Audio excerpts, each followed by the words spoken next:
Então o tema da mensagem de hoje é vencendo a tempestade, né? A tempestade do calor que a gente está passando aqui hoje. Então tem tudo a ver com o que a gente vai ministrar hoje aqui. Eu queria orar antes de começar, para a gente dar uma acalmada aí nesse ânimo aí. Não no ânimo, né? Na agonia mesmo. Ora um instante aí, peça a Deus misericórdia por você e peça misericórdia por mim também.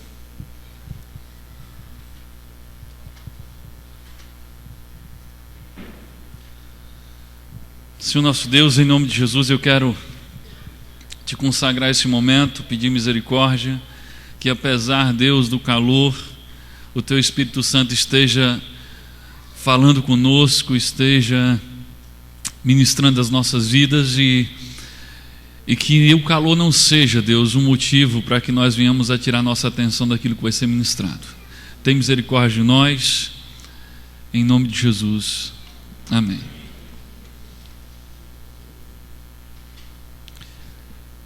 Notícia boa, né? Acabei de orar, Deus já teve misericórdia da gente, a Coserne chegou.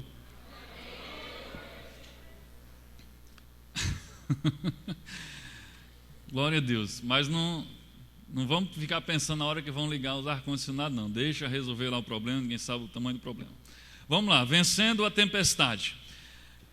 Eu já preguei uma série inteira sobre esse texto que eu vou ministrar hoje, mas aconteceu algo muito interessante. Há 2 semanas atrás eu estava em casa e de repente veio essa história de Paulo na minha mente, esse naufrágio que Paulo passou, e eu lembrei desse texto e fiquei pensando, rapaz, qualquer dia desse eu vou ministrar novamente uma mensagem nesse texto. Aí passou, quando foi semana passada, domingo passado, terminou o culto, um irmão me procurou e disse: pastor, você está lembrado daquela mensagem, daquele texto de Paulo, do naufrágio que você pregou? Eu disse: rapaz, coincidência você falar disso. Aí quando foi essa semana, alguns irmãos mandaram mensagem para mim: está passando pela tempestade, não sei o quê. Eu digo: não, só pode ser Deus mandando eu falar sobre isso. Então é por isso que eu vou ministrar sobre esse tema hoje. Atos capítulo 27, versículo 14 e 27, aliás, 27 do 14 ao 20. O texto diz o seguinte: mas de repente um vento muito forte, chamado Nordeste, veio da ilha e arrastou o navio de tal maneira que não pudemos fazer com que ele seguisse na direção certa. Por isso desistimos e deixamos que o vento nos levasse. Para escaparmos do vento, passamos ao sul de uma pequena ilha chamada Cauda. Ali, com muita dificuldade, conseguimos recolher o bote do navio. Os marinheiros levantaram o bote para dentro do navio e amarraram o casco do navio com cordas grossas. O texto continua: estavam com medo de que o navio fosse arrastado para os bancos de areia que ficam perto do litoral da Líbia. Então desceram as velas e deixaram que o navio fosse levado pelo vento. E a terrível tempestade continuou. No dia seguinte começaram a jogar a carga no mar. E no outro dia os marinheiros, com as próprias mãos, jogaram no mar uma parte do equipamento do navio. Durante muitos dias não pudemos ver o sol nem as estrelas, e o vento continuava soprando forte. Finalmente, perdemos toda a esperança de nos salvarmos. Esse episódio, Paulo está sendo levado como prisioneiro para Roma, e a viagem é longa através do navio. Eles vão parando em diversos lugares, e em determinado momento da viagem acontece o relato que acabamos de ler. O navio é tomado por uma tempestade, e aqui é só um trecho da história. O restante da história é que a tempestade piora e que o navio termina por se despedaçar, e eles têm que se jogarem ao mar e nadar até uma ilha chamada Malta. E nessa ilha acontecem muitas coisas também, das quais nós vamos aprender algumas lições. Então, por isso, vencendo a tempestade. Às vezes nós nos sentimos na nossa vida em uma situação semelhante à que Paulo está passando aqui junto com os marinheiros e com os outros prisioneiros. Nos sentimos numa tempestade sem saída, cercado por ventos fortes, que às vezes nos arrastam para situações e para lugares que nós não tínhamos planejados aí.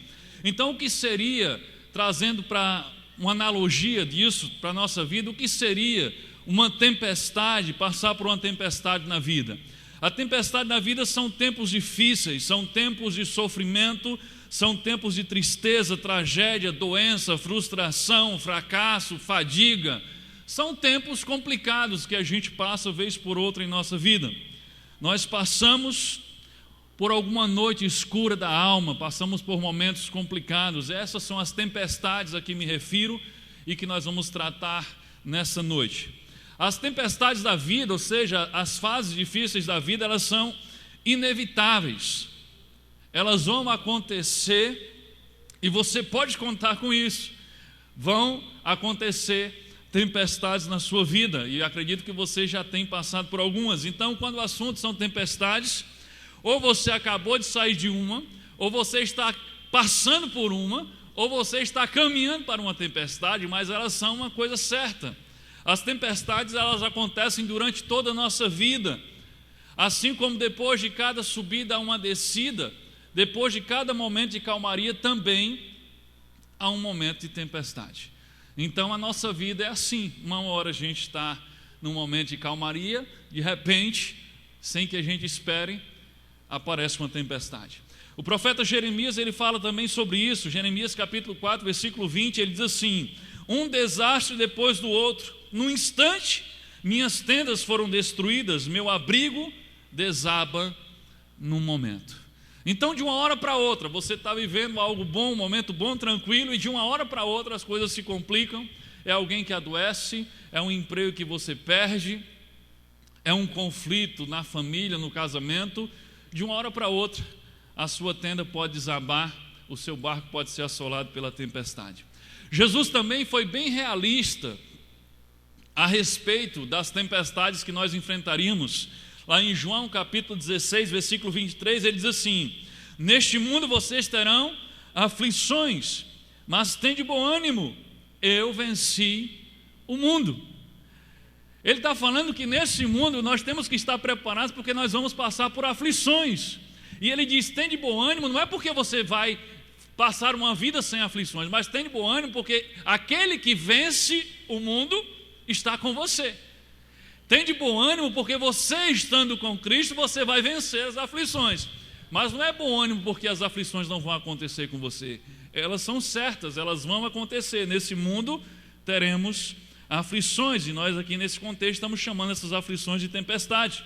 Então a questão não é se vai acontecer, mas a questão é quando eventualmente vai acontecer uma tempestade na sua vida e na minha vida. Quando a gente passa por uma situação difícil, uma tempestade na vida, a primeira reação normalmente da gente é perguntar: por que isso está acontecendo comigo, Senhor? Ou você é do time que não pergunta assim? Acontece uma tragédia, uma grande perda, algum problema sério, e lá está a gente olhando para Deus e questionando: por que, Deus? Por que está acontecendo comigo? Eu que sou teu servo, eu que te adoro, eu que tento fazer as coisas direito, agora que eu estou começando a fazer a tua vontade, agora que eu estou indo para a igreja, agora que eu estou comprometido com um pequeno grupo, agora que eu assumi uma liderança, por que o Senhor permite que isso aconteça comigo? Em vez de nós perguntarmos a Deus por que isso está acontecendo comigo, deveríamos perguntar: por que isso não pode acontecer comigo? Já pensou como é pretensiosa a nossa pergunta em dizer: por que está acontecendo isso comigo? A questão é: por que isso não poderia acontecer com você? Por que você acha que você estaria livre e isento de passar por situações que todas as outras pessoas passam? O que se passa na nossa mente para achar que nós temos alguma coisa tão especial, mas tão especial, que Deus deveria nos proteger de qualquer tipo de sofrimento, que nenhum sofrimento deveria chegar até nós, enquanto que o próprio filho dele, quando esteve aqui, passou por muito sofrimento e morreu numa cruz? Porque eu estaria isento de um sofrimento que até o Filho de Deus passou, e muito mais do que eu? Então, em vez de perguntar por que eu, por que você não pergunta por que não eu? Porque todos têm que passar por sofrimento, perda e aflições, como ele mesmo falou, e eu não poderia passar por isso. Nós temos que reconhecer que tempestades vão acontecer simplesmente porque eu sou humano e vivo no mundo caído. Jesus já nos preveniu: nesse mundo vocês terão aflições. Então o simples fato de você ser humano, o simples fato de você estar vivo e o simples fato de você estar num mundo caído, um mundo que jaz do maligno, já é motivo suficiente para você saber que você vai ter que passar por tempestades, que você vai passar por aflições. Lembre-se, aquilo que eu sempre digo: aqui ainda não é o céu. As coisas aqui não são perfeitas. Aqui há problemas, aqui há dificuldades, aqui há tempestades.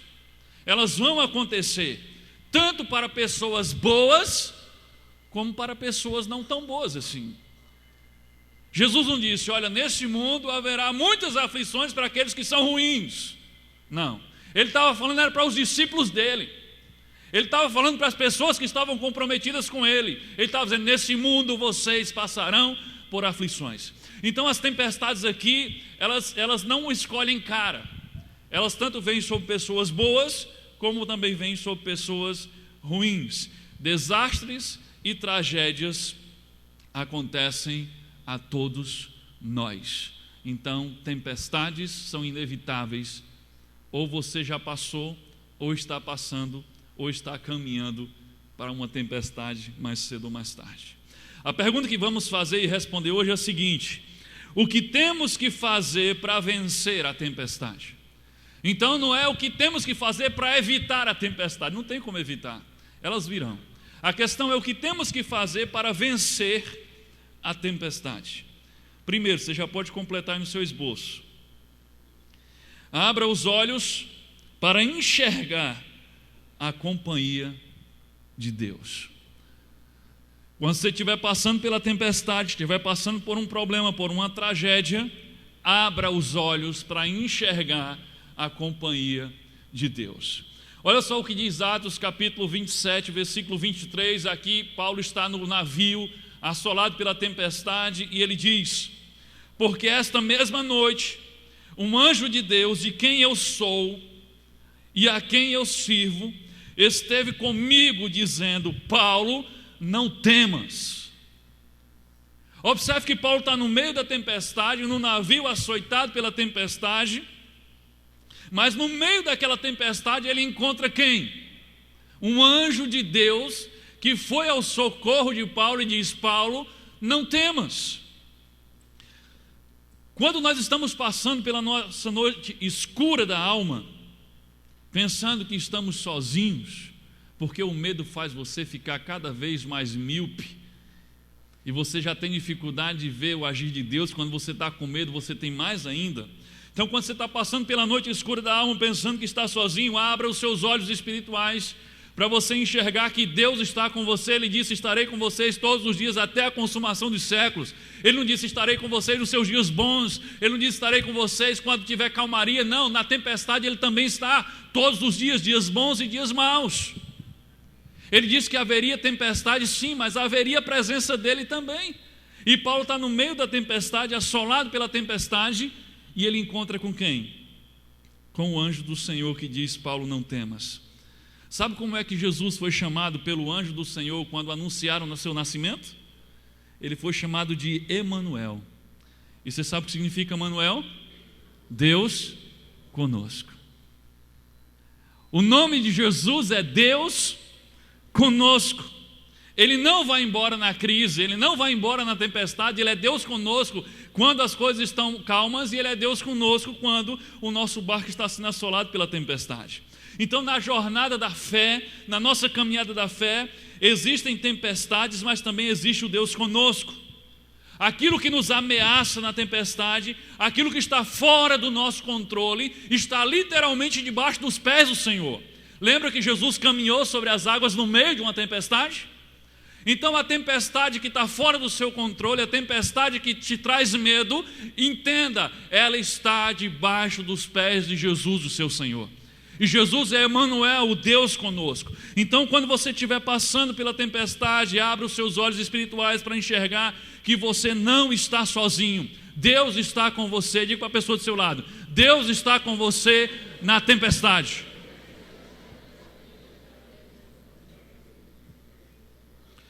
No ardor da tempestade, quando todos estavam desesperados, Paulo chega e diz em Atos capítulo 27, versículo 22, Paulo chega e diz: já agora vos aconselho bom ânimo. Olha só, primeiro Paulo encontra com o anjo, e agora ele se dirige aos demais tripulantes e passageiros daquele navio e diz: agora vos digo, tende bom ânimo. E quando ele fala isso aqui, imediatamente eu me lembrei do conselho de Jesus: nesse mundo vocês terão aflições, mas tende bom ânimo. O conselho de Paulo para as pessoas que estavam no navio foi o mesmo conselho de Jesus para os seus discípulos: tende bom ânimo. Então, enquanto todos estavam desesperados, Paulo estava dizendo: tenham bom ânimo. Porque Paulo está se comportando de um jeito diferente de todos os outros que estavam naquele navio. Porque enquanto todos estavam desesperados, pensando que ia morrer, Paulo estava dizendo: tenham calma, fiquem frios, tenham de bom ânimo. Sabe por que Paulo estava agindo diferente de todos? Porque Paulo estava vendo algo que ninguém estava vendo. E sabe o que é que Paulo estava vendo? Paulo estava vendo que Deus estava com ele. E era por isso que ele agia diferente dos outros que não viam nada disso. Faz toda a diferença quando você, no meio da tempestade, consegue perceber e enxergar que Deus está com você. Quando Deus está perto, ou quando você sente Deus perto, a tempestade não parece tão grande assim, não parece tão ameaçadora assim. Essa semana, entre muitas coisas que eu recebi, que me trouxeram para essa mensagem, recebi também uma ilustração muito bacana de um garoto que chega para o pai e pergunta para o pai qual o tamanho de um avião. E aí o pai manda ele olhar para cima e vai passando um avião lá entre as nuvens, e ele diz: olha, meu filho, aquele é um avião. E aí o menino diz: então um avião é pequeno, né? Um avião é quase do tamanho da minha mão, ele cabe na minha mão. E o pai não disse que ele estava errado. Depois o pai leva ele no aeroporto e eles chegam próximos a um Boeing. E ele diz: e agora, meu filho, qual é o tamanho de um avião? Pai, é imenso. E aí o pai diz a ele: o tamanho, a sua percepção de tamanho do avião depende da distância que você está dele. A mesma coisa é a nossa percepção sobre o tamanho de Deus, sobre o poder de Deus, sobre o cuidado de Deus conosco. Quando você vê um Deus distante, parece que ele é muito pequeno e muito difícil de fazer alguma coisa por você, e parece que a sua tempestade é enorme.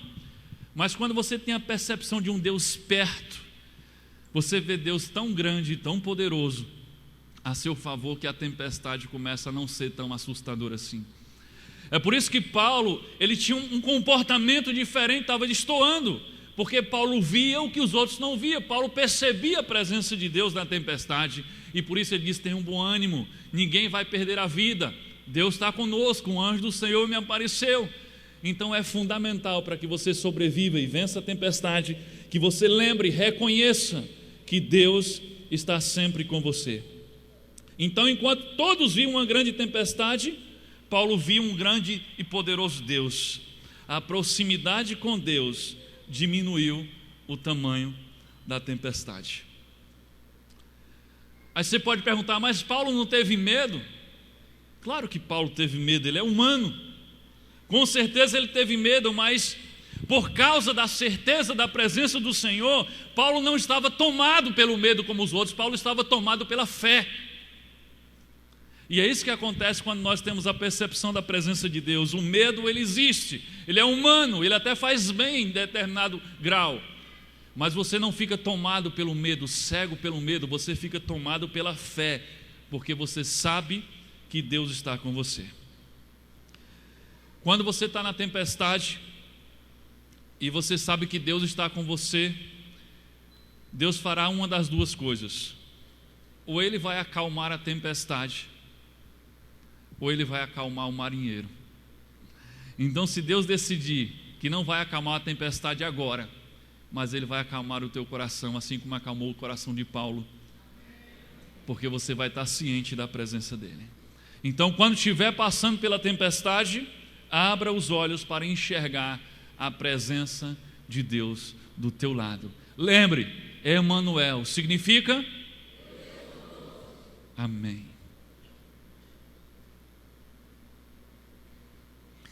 O pessoal está avisando que o Geração Futuro já está tudo ok, está tudo funcionando lá. Se você está com criança e quer ir deixar lá, você pode deixar lá que já está tudo funcionando.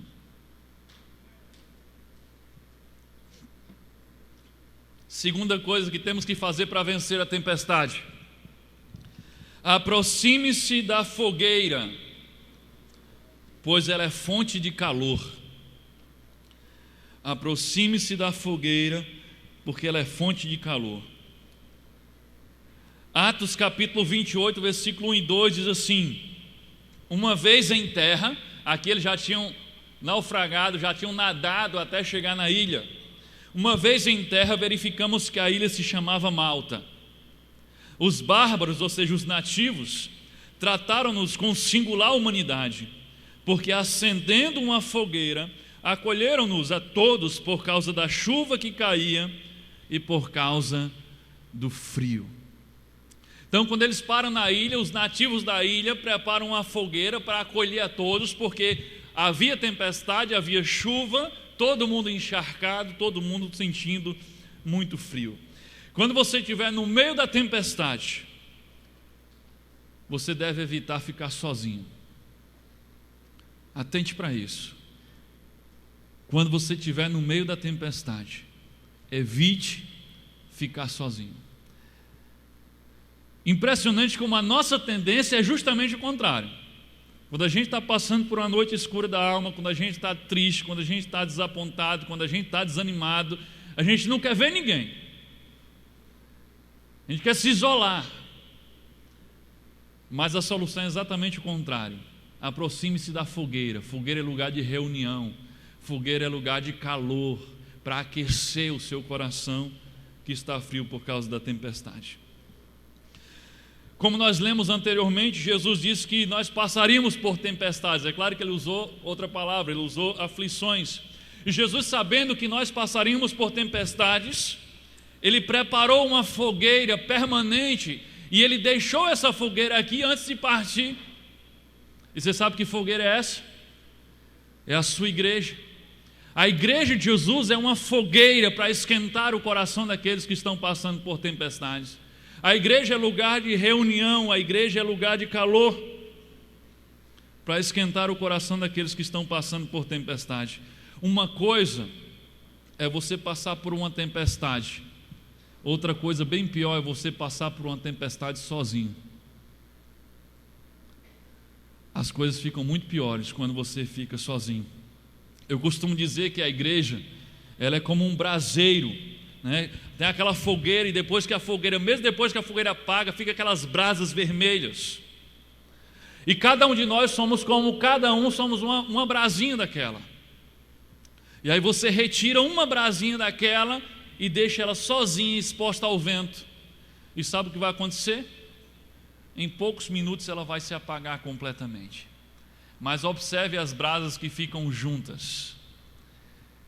Elas passam a noite inteira, amanhece o dia, e se você mexer ali naquela fogueira, você vai encontrar brasas vermelhas e acesas, porque uma ajuda a aquecer a outra e impedir que a outra apague. A igreja é essa fogueira, é um lugar de reunião, é um lugar de calor, onde aquece o coração daqueles que estão passando pelo frio da tempestade. É mais fácil você vencer uma crise quando você faz parte da família de Deus. A igreja é a fogueira que Jesus deixou para nos aquecer e para nos ajudar a passar pelas tempestades. Deus nunca planejou que nós passássemos por tempestades sozinhos. É por isso que Ele sempre nos chama não somente para crer, mas Ele nos chama para pertencer, pertencer a uma família, porque Ele sabe que precisaríamos estar numa família, precisaríamos ter ajuda uns dos outros, estar uns com os outros, amar uns aos outros, servir uns aos outros, para que nós possamos sobreviver às tempestades. Se você for assolado por uma tempestade e você estiver sozinho, fica difícil sobreviver. Você está longe da fogueira, você está longe daquilo que aquece o seu coração. E na nossa igreja tem a fogueira principal, e hoje está uma fogueira e tanto, né? Mas tem as fogueiras menores, que são os nossos pequenos grupos. De repente você participa da nossa fogueira grande aqui no domingo, mas de repente você ainda não está participando da fogueira menor, que é o pequeno grupo. Lá é lugar mais quente ainda, lá é lugar de comunhão, lá é o lugar onde as pessoas podem orar por você, conhecem você, podem cuidar de você. Lá é lugar de aquecer o seu coração, de desenvolver relacionamentos saudáveis e verdadeiros. Não relacionamentos doentios e dependentes, mas relacionamentos interdependentes, onde cada um é responsável pelo cuidado do outro. Então mantenha a chama da comunhão acesa. Procure estar com aqueles que podem orar por você, procure estar com aqueles que podem te dar uma palavra de ânimo, procure estar com aqueles que podem te dar uma palavra de esperança, procure estar perto daqueles que podem dar uma palavra de desafiar você a se levantar, a se erguer. Isso acontece onde? Na fogueira que é a igreja, na fogueira do pequeno grupo, onde as pessoas conhecem você, onde amam você, onde oram por você, onde caminham com você, onde conhecem as suas lutas e sabem das tempestades que você tem passado. Grude em brasas e não em cubos de gelo. Sabe qual é um grande problema? Tem muita gente, quando está passando pela tempestade, está passando por uma situação de desânimo, de tristeza, de problema, às vezes tende a grudar em pessoas que estão igualmente frias. É um desanimado pedindo conselho para outro desanimado, e aí cada vez que um esfria o outro, é um cubo de gelo chegando perto de outro cubo de gelo, a tendência é esfriar cada vez mais. Então não grude em cubos de gelo, grude em brasas, aproxime-se da fogueira, não busque pessoas que estejam encharcadas, assim como você, porque elas vão tornar você mais frio ainda. Está passando pela tempestade? Busque aqueles que podem orar por você, busque aqueles que podem te dar uma palavra de ânimo, de exortação, aqueles que podem te desafiar, e não aqueles que vão pôr você mais para baixo ainda. Busque a companhia daqueles que podem aquecer seu coração, porque o calor deles vai fazer você continuar a sua caminhada, vai fazer você prosseguir. Então, quando estiver passando por uma tempestade, não fique sozinho, aproxime-se da fogueira, lugar de calor e de reunião. Amém? Terceira coisa que você tem que fazer para sobreviver na tempestade: cate gravetos para alimentar a fogueira, haja pela responsabilidade, seja aquele que serve.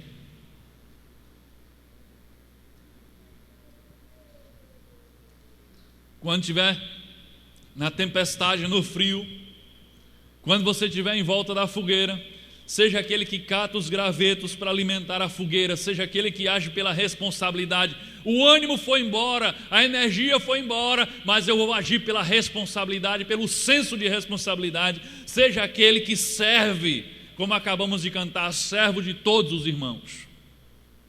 Atos capítulo 28, versículo 3, a parte A diz: tendo Paulo ajuntado e atirado à fogueira um feixe de gravetos.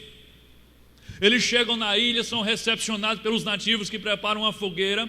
Eles se sentam em volta da fogueira, e o centurião, os marinheiros e os presos estavam apenas desfrutando do calor da fogueira.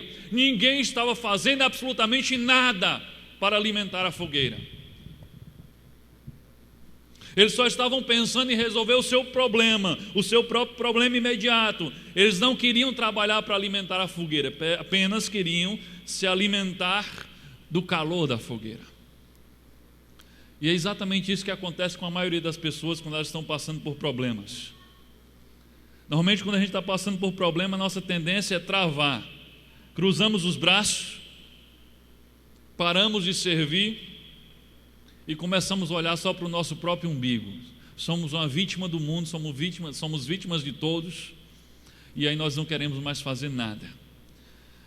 Na igreja, na fogueira, a igreja também é assim. As pessoas começam a passar por suas dificuldades, pelas suas tempestades, qualquer tipo de dificuldade, e normalmente a primeira providência é cruzar os braços, abandonar o seu posto de serviço na fogueira, que é a igreja.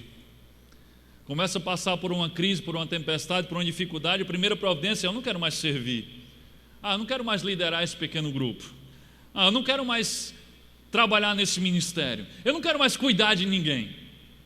E a primeira coisa que vem à nossa cabeça é isso: eu não quero mais cuidar de ninguém, eu não quero mais servir a ninguém, eu não quero mais liderar esse pequeno grupo, eu não quero mais trabalhar nesse ministério. Quando a gente está com um problema, a tendência da gente é fazer como aqueles homens do navio: sentamos à beira da fogueira e só pensamos em nós. Eu quero me aquecer. Se alguém quiser fazer alguma coisa, que faça, mas eu quero apenas me aquecer. Paulo sabia que a melhor coisa a fazer diante do frio era movimentar-se. Quando você está com frio e você fica parado, o frio aumenta. Mas quando você está com frio e você começa a se movimentar, a tendência é do frio passar. Então Paulo se levanta e vai buscar gravetos, vai catar gravetos para quê? Para alimentar a fogueira. Se Paulo tivesse pensado como todos os outros pensaram, a fogueira ia se apagar. Paulo aqui de novo está destoando dos outros, enquanto todos estão lá pensando apenas em si, apenas desfrutando do calor da fogueira, mas sem se preocupar em alimentar a fogueira para que aquele fogo não apagasse. Paulo destoa de todo mundo. Paulo se levanta e vai catar gravetos. Paulo podia ter dito: deixa que alguém mais faça isso, porque só eu me importo. Paulo estava passando pela tempestade, Paulo estava como um prisioneiro ali. Paulo não estava numa viagem, num cruzeiro de férias, não. Paulo era levado como prisioneiro e era tido por todos como um assassino, como um homem cruel. Era essa visão que todos no navio tinham de Paulo. Paulo pode dizer: deixa que o centurião, deixa que os soldados façam isso. Eu sou só um prisioneiro, estou sendo carregado. Mas Paulo se levanta e começa a servir. Ele começa a catar gravetos para alimentar a fogueira, para não deixar a fogueira se acabar. Se todos nós na igreja, na fogueira que é a igreja, se nós cruzarmos os braços toda vez que nós temos um problema, se nós cruzarmos os braços toda vez que nós passamos por dificuldades, a fogueira ia fechar as portas. Porque todos nós temos dificuldades. Todos nós passamos pelas nossas tempestades e pela nossa noite escura da alma. E se cada vez que nós passássemos por uma tempestade, cruzássemos os braços e disséssemos: eu não vou mais servir,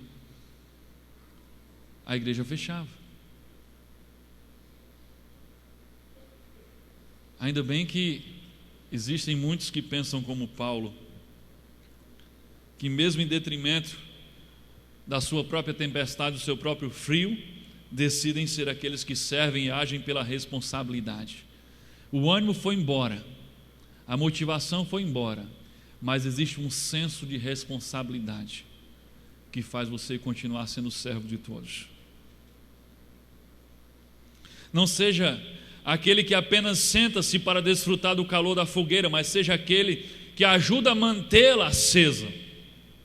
Quando em detrimento do seu frio, você se preocupar em aquecer também os outros, você verá que no final o mais aquecido vai ser você, porque além de desfrutar do calor da fogueira, você desfrutou do calor do serviço. Sempre quem mais aprende é aquele que está ensinando, quem mais cresce é aquele que está servindo. Então, quando você, em detrimento do seu problema, em detrimento do seu frio ou da sua tempestade, você for aquele que vai servir os outros, no final das contas você vai ser o mais aquecido, porque você vai ser aquecido pelo calor da fogueira, mas vai ser aquecido também pelo calor do serviço.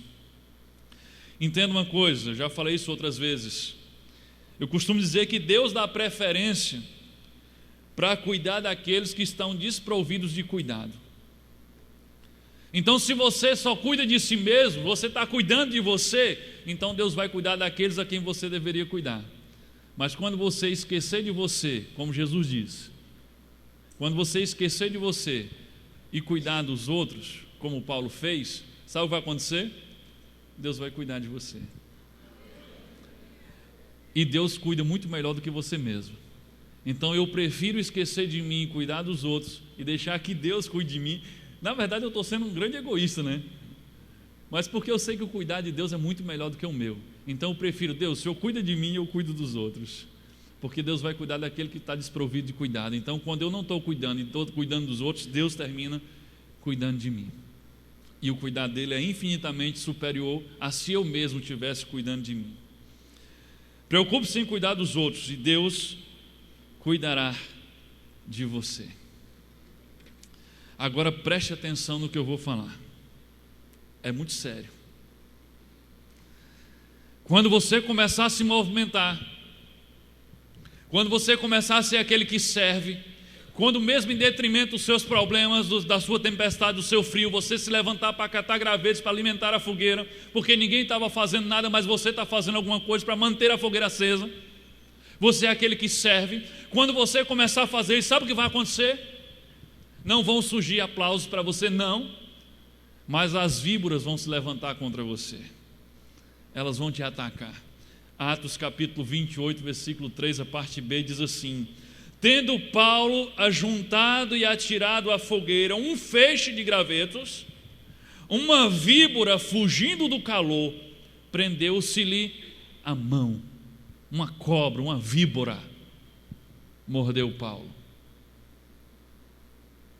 Aí Paulo poderia dizer: mas por que comigo, Senhor? Logo eu que estou fazendo alguma coisa. Esse povo tudo sentado aí sem fazer nada, e logo eu que estou fazendo alguma coisa. Quando você começar a se mexer, quando você começar a servir, pode ter certeza, você vai apanhar. Você vai apanhar. A víbora ou as víboras vão atacar você. É sempre assim. As víboras se manifestarão quando você estiver buscando aquecer a sua vida e aquecer a vida de outras pessoas. Quando você começar a catar gravetos, as víboras vão grudar em você. E qual é o veneno da víbora? No nosso caso, o veneno das víboras muitas vezes são críticas, fofocas, palavras de depreciação, mentiras. Se você de repente está passando por uma tempestade na sua vida e você está tentando fazer alguma coisa, está tentando se mexer para sair daquele sufoco, sempre aparece alguém para dizer: isso não vai dar certo, você não tem capacidade de resolver isso, homem, desista. Se você é aquele que serve, de repente você começa a apanhar daquela pessoa que você está servindo. Se você ler o texto, você vai ver que aqueles homens que estavam em volta das fogueiras, sendo beneficiados pelo trabalho de Paulo, começaram a criticar e levantar calúnias sobre Paulo. Quando você começar a servir, você não vai ser aplaudido, você vai ser atacado. É sempre assim. Há pessoas à nossa volta que são como víboras. Elas jogam veneno em tudo que se move. Alguém está se movendo, alguém está fazendo alguma coisa, tome veneno, tome crítica, tome maledicência, tome fofoca, para ver se desanima, para ver se faz parar, para ficar tão parado quanto a víbora estava parada. Não deixe que pessoas venenosas grudem em você. Se já está na tempestade, aí você vai dar ouvidos a víboras. Não deixe que pessoas venenosas grudem em você. Um conselho que dou para mim e para você: não tire o seu foco do seu trabalho para dar atenção às víboras. Nós somos tentados a fazer isso, mas isso é mortífero. Então não tire o seu foco do seu trabalho para dar atenção às víboras. Não deixe que as víboras grudem em você. Seja aquele que serve, mas esteja preparado. Você vai ser atacado, não aplaudido. Você vai ser atacado quando começar a servir. Quarta coisa para vencermos a tempestade: creia que Deus anulará todo o veneno lançado contra você. Ele é poderoso para protegê-lo de todo mal. Creia que Deus anulará todo o veneno lançado contra você. Ele é poderoso para protegê-lo de todo mal. Olha só, Atos capítulo 28, versículo 6. Mas eles esperavam que ele viesse a inchar ou a cair morto de repente. Mas depois de muito esperar, vendo que nenhum mal lhe sucedia, mudando de parecer, diziam ser ele um Deus. Se você ler o texto todo, você vai ver que ele está dizendo assim: quando Paulo foi mordido pela víbora, aqueles homens disseram assim: está vendo, esse homem é de fato um assassino, esse homem é de fato um criminoso, um malfeitor, porque a justiça divina não deixou ele escapar, porque tendo escapado da tempestade, eis aí que a víbora o matou. E aí eles esperavam que ele inchasse e caísse morto de repente. E eles continuaram esperando, e esperando, e esperando, mas vendo que nada acontecia a Paulo, mudaram o parecer a respeito dele. Peraí, ele não é um assassino? Tem algo diferente com esse homem. E aí acharam que ele era uma espécie de Deus, porque o veneno da víbora não o matou e a tempestade também não o matou. Eles esperavam que Paulo viesse a inchar e cair morto de repente. Sabe o que é que Paulo fez para vencer o veneno da víbora? Nada. Ele não fez nada. Essa é a questão. Paulo não fez nada para vencer o veneno da víbora. Ele apenas continuou fazendo o seu trabalho. Ele apenas continuou servindo como estava servindo e deixou que Deus cuidasse disso para ele. Aí é o segredo da questão. Quando você começar a servir, quando você começar a ser aquele que serve, você vai ser atacado pelas víboras. Mas quando as víboras atacarem você, não tente neutralizar o veneno da víbora, porque você não pode fazer isso. Paulo não fez nada. Paulo apenas continuou servindo e deixou que Deus cuidasse disso para ele. Não gaste suas energias tentando abafar críticas, fofocas, calúnias, palavras de depreciação. Não gaste suas energias tentando abafar. Isso é como correr atrás da fumaça. Você vai enlouquecer, você vai deixar de fazer o que estava fazendo. E é isso que o diabo quer que você faça. Tiago capítulo 4, versículo 7 diz assim: sujeitai-vos, portanto, a Deus, mas resisti ao diabo, e ele o quê? Fugirá de vós. Sujeitai-vos a Deus, estejam em comunhão com Deus, diante de Deus, cuide do seu relacionamento com Deus. Isso vai fortalecer você para resistir ao diabo, e deixe que ele vai fugir de você. Não é você enfrentar o diabo, é você se sujeitar a quem? A Deus. Quando você se sujeita a Deus, você resiste ao diabo, e ele não tem outra alternativa a não ser fugir de você. O poder do livramento de Deus é maior do que o poder do veneno da víbora. Amém? Então você não precisa fazer nada, deixe que Deus faz por você. A palavra diz que maior é aquele que está em nós do que aquele que está no mundo. Você já tem um antídoto contra o veneno da víbora. Ele está dentro de você.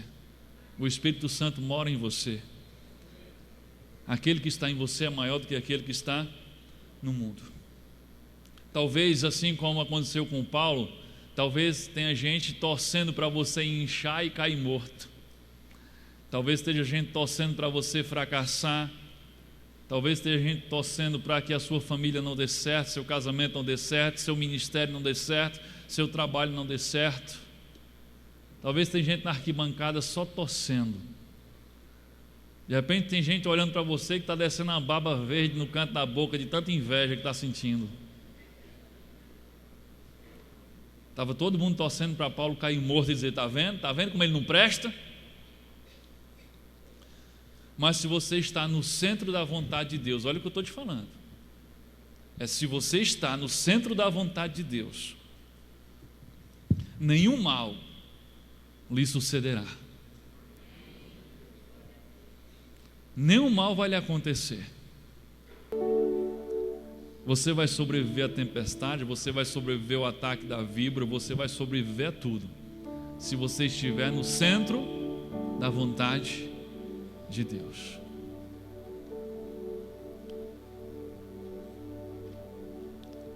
Eu costumo dizer que Deus, Ele tem o poder de fazer o tiro do inferno sair pela culatra. Um tiro que sai pela culatra é um tiro que atinge aquele que atirou. Em vez de sair pelo cano, ele sai pela culatra. Deus é especialista em fazer o tiro do diabo sair pela culatra. Essa aqui não foi a primeira vez que o diabo tentou destruir um servo de Deus e terminou por ajudá-lo. Porque ele tentou usar uma víbora para matar Paulo, e depois o que aconteceu? Todos mudaram o seu parecer em relação a Paulo, e já não mais o chamavam de assassino e malfeitor, mas já diziam que esse é um homem de Deus. E todo mundo começou a dar ouvidos ao que Paulo dizia, porque antes ninguém dava. Paulo já tinha dito: olha, não é bom que a gente saia agora, a tempestade está muito forte. Ninguém deu ouvidos a ele, e saíram. Agora todo mundo estava pronto para ouvir Paulo, e aquela ilha passou a ser um campo missionário para ele. Então o diabo tentou matá-lo, e o tiro saiu pela culatra, fortaleceu Paulo. Essa não foi a primeira vez que Deus pegou o veneno do diabo e transformou em fortificante para os servos dele. Você lembra da história de Moisés? Lá no Egito, Deus tinha um plano para libertar o seu povo através de um libertador, e esse libertador era Moisés. O diabo, tentando atrapalhar o plano, usa o faraó para estabelecer um decreto para matar todos os meninos. Você acha que o decreto na época do nascimento de Moisés foi coincidência? E aí o faraó faz um decreto para matar todos os meninos hebreus que nascessem.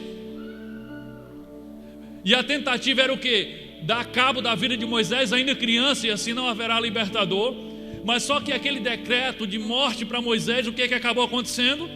Deus acabou conduzindo, por causa do decreto de morte, Deus acabou conduzindo Moisés para ser criado por aquele que fez o decreto, o próprio faraó. Olha como Deus faz as coisas. O decreto que era para matar Moisés levou Moisés ao palácio para ser criado pelo faraó que fez o decreto. Ele foi criado pela filha do faraó, debaixo das barbas do faraó. E por estar no palácio, ele foi treinado no que havia de mais avançado na ciência.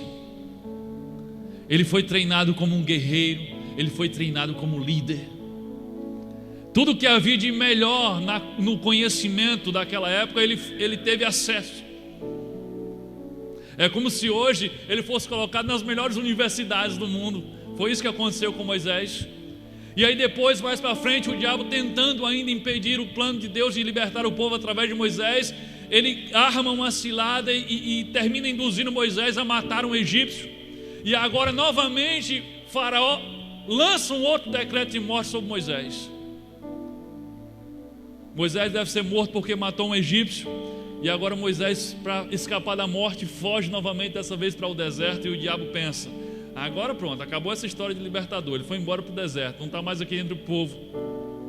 E aí Deus usa a estadia de Moisés no deserto para treiná-lo como pastor, ou seja, para ser humilde, porque ele vinha lá da soberba do palácio. E aí ele treina Moisés para ser humilde, a ser paciente, e também treina Moisés para aprender a sobreviver no deserto.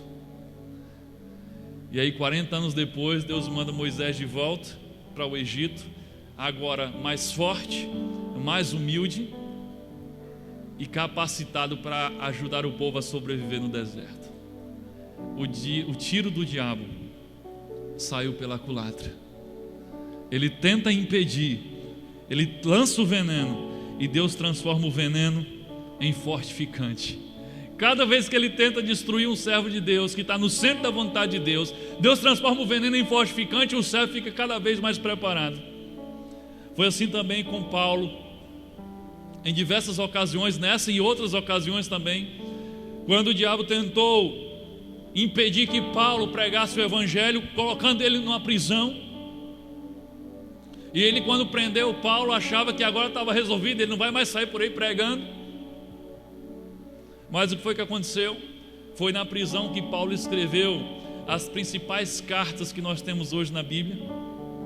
Foi na prisão que ele escreveu a carta aos Gálatas, aos Efésios, Filipenses e Colossenses. Se ele não tivesse prendido Paulo, e Paulo tivesse livre para ir pessoalmente nessas igrejas pregar o que ele pregou, talvez nós não teríamos um registro escrito e fiel da sua mensagem para nos abençoar até os dias de hoje. Mas aí o diabo vai lá e prende Paulo. Aí Paulo escreve, e Deus diz: escreva então. E aquele escrito não só abençoou aquelas igrejas, como tem abençoado todos os cristãos desde aquele tempo até os dias de hoje. Então o que ele tentava fazer para impedir, na verdade ele melhorou. É o que eu chamo o tiro sair pela culatra. Se você está no centro da vontade de Deus, quando o diabo lançar veneno sobre sua vida, não se preocupe. Paulo não foi atrás de advogado para tentar tirá-lo da prisão. Paulo não se frustrou por causa disso. Ele disse: não, peraí, estou aqui, então peraí, vou escrever. Deus vai transformar o veneno em fortificante. Deus usou a força do vento da tempestade para fazer o barco de Moisés e o barco de Paulo andar cada vez mais rápido. Ele usou a água da tempestade para matar a sede deles. Lembre-se, Deus tem poder para anular todo o veneno que o inimigo lançar contra você. Diga para a pessoa que está do seu lado: Deus tem todo o poder para anular o veneno que o inimigo lançar contra você. Agora preste atenção, se coloque no centro da vontade de Deus. É lá que Ele garante a proteção. Não inventa de fazer as tuas próprias viagens pelo mar. Paulo estava no centro da vontade de Deus. Paulo estava preso por ser um servo de Deus. Se coloque no centro da vontade de Deus e nenhum veneno terá poder de matar você. Para concluir, meus amados, eu quero dizer a você que tenha uma certeza: Deus nunca permitirá que você passe por uma tempestade em vão. Nunca. Não significa que as tempestades são causadas por Deus. Normalmente as tempestades são causadas pelo diabo, mas elas acontecem porque Deus permite. E Deus nunca permitirá que nenhum servo seu passe por uma tempestade em vão. Paulo disse aos náufragos o seguinte, lá no versículo 26, não está aí no PowerPoint, mas no versículo 26 ele diz: é necessário que vamos dar em uma ilha. É necessário que a gente vá parar em uma ilha. Ele está dizendo: é necessário.